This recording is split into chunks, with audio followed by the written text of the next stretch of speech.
This video demonstrates how to troubleshoot communication issues in a heat pump. Note: disconnect the power supply before troubleshooting. First, check if the gray signal wire and the electronic control connector are properly plugged in. Second, use a screwdriver to open the heat pump's outer cover and inner cover.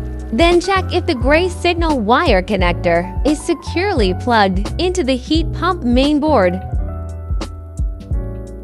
Third, check if the wiring harness between the heat pump main board and the communication board is properly connected. Thank you for watching.